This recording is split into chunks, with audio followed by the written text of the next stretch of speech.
Hello भाई लोग और उनकी बहन लोग। तो आज का जो टॉपिक है वो है बी का मॉड्यूल 2 का एसी सर्किट्स। एसी सर्किट्स हम इसलिए भी नहीं कर रहे थे क्योंकि इसमें हाईली रिकमेंडेड है कि आपके पास कैलसी यानी साइंटिफिक कैलकुलेटर होना ही चाहिए। अगर वो नहीं है तो फिर इसमें बहुत ज़्यादा प्रॉब्लम आ सकती है, क्योंकि ये मेरा फर्स्ट वीडियो है, इसमें बहुत बेसिक चीज़ें रहेंगी तो इसमें आपको कैलसी की ज़रूरत नहीं है। लेकिन जो नेक्स्ट टाइम वीडियो आएगी उसमें आपको कैलसी की ज़रूरत पड़ेगी ही पड़ेगी, उसके अलावा कुछ हो ही नहीं सकता। ठीक है, उसके अलावा नहीं काम हो सकता। तो रिकमेंडेड है कि आप ख़रीद लें उसे। ठीक है, तो स्टार्ट करते हैं हम लोग अपने एसी सर्किट्स। एसी का मतलब सबको पता है कि ऑल्टरनेटिंग करंट होता है। ऑल्टरनेटिंग करंट का खासियत ये होता है कि इसका मैग्नीट्यूड चेंज होते रहता है और इसका डायरेक्शन भी चेंज होते रहता है। ठीक है, अब कुछ लोग को समझ ही नहीं आ रहा होगा कि हम लोग एसी का आखिर यूज़ क्यों करें, वाई एसी, एसी ही क्यों, और इसको हम लोग कैसे प्रोड्यूस करते हैं। अगर वाई का जवाब मिल गया तो फिर इसको इसको हम लोग कैसे प्रोड्यूस करते हैं और इसको कहाँ यूज़ करते हैं। ठीक है, तो ये तीन अगर बेसिक क्वेश्चन का आंसर हम लोग को पता रहे तो एसी पढ़ने का भी मज़ा आएगा। तो सबसे पहले वाई का आंसर हम दे देते हैं, क्योंकि एसी जो होता है ना उसका हम लोग वोल्टेज बहुत ही इजीली वैरी कर सकते हैं। जैसे हम लोग ट्रांसफार्मर्स में देखे होंगे, जो जो रिवर्स, जो जैसे हम लोग का डीवीसी है तो वहाँ पे जो ट्रांसफार्मर लगा होगा ना वो स्टेप अप ट्रांसफार्मर लगा होगा डीवीसी में, क्योंकि वोल्टेज को हाई कर दिया जाता है वहाँ पर। और हमारे जो घर में जो मोहल्ला में ट्रांसफार्मर रहता है ना वो स्टेप डाउन ट्रांसफार्मर रहता है। अब कुछ को समझ नहीं आ रहा होगा कि स्टेप अप और स्टेप डाउन हम लोग वोल्टेज करें ही क्यों। तो एक जो मेन बात है वो है कि अगर हम लोग वोल्टेज को हाई करेंगे तो करंट जो होगा हम लोग का वो लो हो जाएगा अपने आप। ठीक है, क्योंकि इन लोग दोनों मतलब इंटर रिलेशन है इन लोग दोनों में। जब हम लोग वोल्टेज हाई करेंगे तो करंट लो होगा, ओम्स लॉ से हम लोग देख सकते हैं इसको। तो जब भी हम लोग ट्रांसमिशन करते हैं ना करंट का तो हम लोग हाई वोल्टेज पे करते हैं। हम लोग देखे होंगे कि कभी कभी लिखा रहता है 11,000 वोल्ट, 1 लाख वोल्ट। तो ट्रांसमिशन जो होता है करंट का वो बहुत ही हाई वोल्टेज पे होता है। उसमें जो करंट होता है वो बहुत ही लो होता है। इसका भी कारण है क्योंकि जो हीट का हम लोग को फॉर्मूला पता है वो होता है I²RT। तो जितना ज़्यादा करंट होगा उतना ज़्यादा हीट लॉस होगा। तो हीट लॉस को मिनिमाइज करने के लिए हम लोग मतलब वोल्टेज को मैक्सिमम रखते हैं ताकि करंट हम लोग का मिनिमम से मिनिमम हो जाए और हीट लॉस मिनिमम हो। तो ये बहुत बड़ा फ़ायदा है एसी को यूज़ करने का, और यही सबसे बड़ा फ़ायदा है। बाकी भी फ़ायदा है तो आप देख सकते हैं उसको बुक से। ठीक है, अब हाउ इसको जनरेट किया कैसे किया जाता है, तो हम लोग को पता है कि हम लोग का जो एसी जनरेटर होता है वो हम लोग 9th 10th में 11th 12th से पढ़ते हुए आ रहे हैं कि दो मैग्नेट्स होते हैं। यहाँ पे एक ये होता है फ्रेम, यहाँ पे एक होता है, यहाँ पे एक लगी होती है रिंग्स, और इसको हम लोग मैकेनिकल एनर्जी को हम लोग इलेक्ट्रिकल एनर्जी में बदलते हैं। और ये जो इलेक्ट्रिकल एनर्जी होती है वो हम लोग को एसी के फॉर्म में मिलती है। ठीक है, तो जनरेट ऐसे होता है। अब बात यह है कि हम लोग यहाँ पर जो पढ़ना है वो क्या है और क्यों पढ़ना है। तो ये बहुत ही बेसिक्स यानी सबसे पहली वीडियो है। तो इसमें हम लोग केवल बात करेंगे एसी के एवरेज की। मतलब अगर कोई एसी है तो उसका एवरेज करंट या फिर एवरेज वोल्टेज या एवरेज ईएमएफ जो भी आप बोल रहे वो क्या है। IRMS या ERMS, इसके बारे में आप कुछ लोग सोच रहे होंगे आरएमएस क्या होता है। तो ये आरएमएस होता है रूट मीन स्क्वायर। ये भी एक वैल्यू होती है बिल्कुल एवरेज की तरह। ठीक है, और एक होती है पीक वोल्टेज। तो अब एवरेज वैल्यू, किसी भी एसी का एवरेज वैल्यू, आरएमएस वैल्यू निकालना सीखने के लिए हम लोग कोई भी एक एग्जांपल में कर्व ले लेते हैं।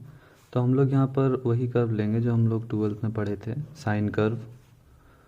ये कुछ ऐसा है और ये इसकी पीक वैल्यू है। पीक वैल्यू का मतलब हम लोग इसको IM से डिनोट करते हैं, मतलब मैक्सिमम वैल्यू। ठीक है, तो ये हो जाएगा 0, ये पाई बाई ये पाई और ये 2 पाई।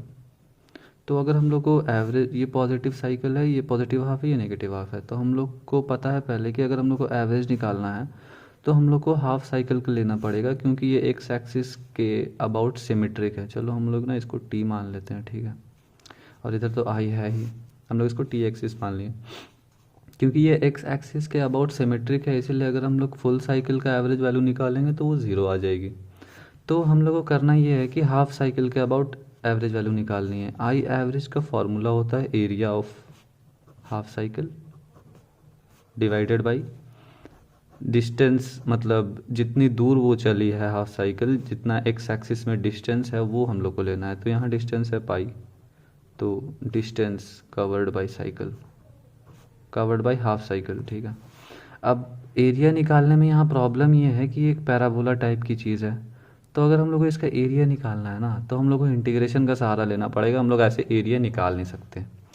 तो इसका एक बहुत ही बढ़िया ट्रिक होता है, अगर आपको कोई सा भी कर्व दे दे और आपको एवरेज वैल्यू और आरएमएस वैल्यू निकालनी है, तो आप कुछ मत करो, बस आप एक ऐसे लाइन मतलब बक्सा बना लो और यहाँ पे लिख दो इक्वेशन, यहाँ पे लिख दो इंटरवल, ठीक है।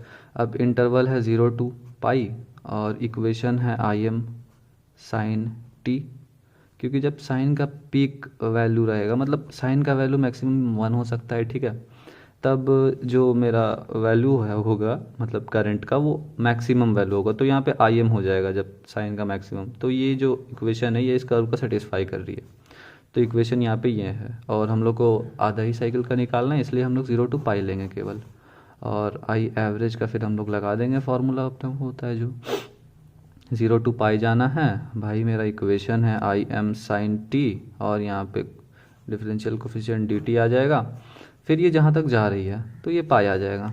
अब आई एम तो कांस्टेंट है, पाई भी कांस्टेंट, मतलब कांस्टेंट क्या, वो तो इंटीग्रेशन में है ही नहीं, तो integration of sine t d t from 0 to pi, ठीक है।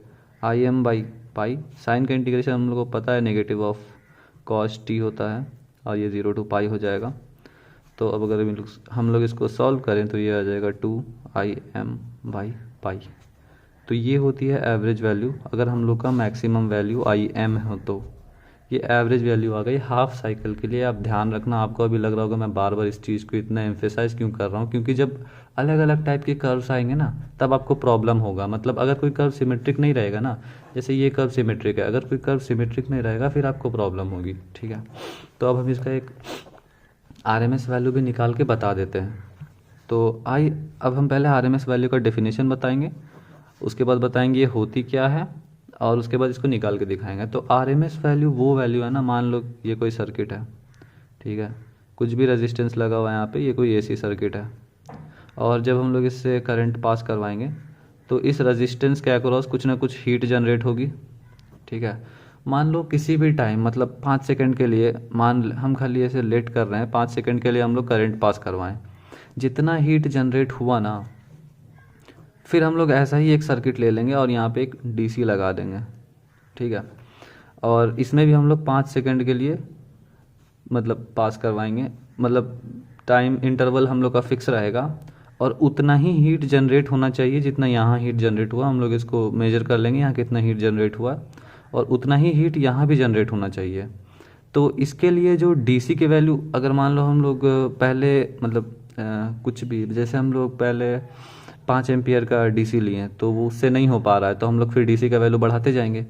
जो जितना डीसी के वैल्यू में ये उतना ही सेम हीट जनरेट करेगा जितना ये एसी जनरेट किया है, तो वो जो डीसी के वैल्यू होगी ना वही होगी आरएमएस वैल्यू। आरएमएस वैल्यू का ये हुआ एक अच्छा सा डेफिनेशन, मतलब जो हम लोग को समझ में आ रहा है। क्या है वो डेफिनेशन? एक सर्किट है, उसमें से हम लोग एसी पास करवाएं किसी भी टाइम के लिए, कोई भी टाइम, फिक्स्ड टाइम होना चाहिए बस, किसी भी टाइम के लिए एसी पास करवाएं और उसका हीट नाप लिए कि कितना हीट जनरेट किया वो एसी।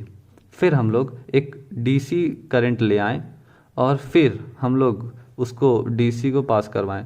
अब यहाँ पर करंट हम लोग को पता नहीं है कि कितना डीसी का है, हम लोग को बस तो हीट हम लोग को करना है कि उतना ही हीट मिल जाए भाई, हम लोग को सेम हीट मिलना चाहिए। फिर जो यहाँ पे करंट की वैल्यू आएगी ना, वही करंट की वैल्यू आरएमएस करंट के बराबर होगी। तो ये होता है हम लोग का आरएमएस वैल्यू।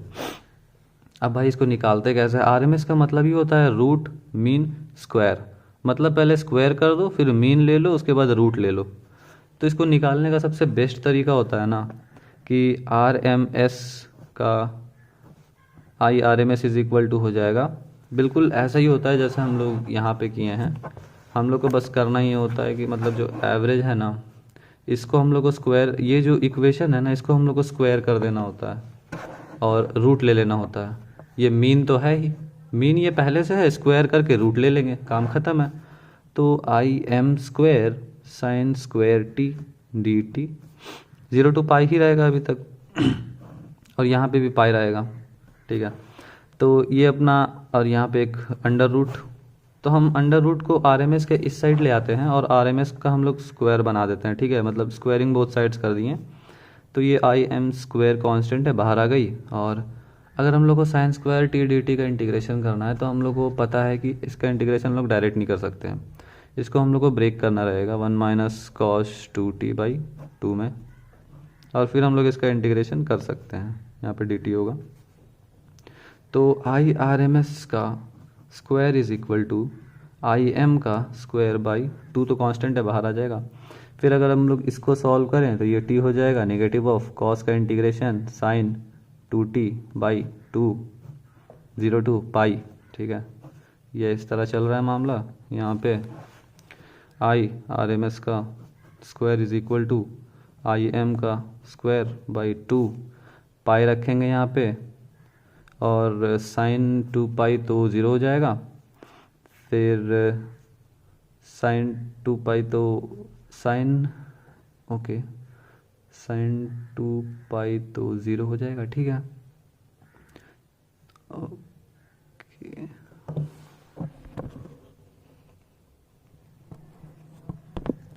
एक चीज़ छोड़ दिए थे, ये जो हम पाई रखे थे ये बाहर था, हम इसको भूल गए थे लिखना, तो ये पाई और ये 0 हो जाएगा।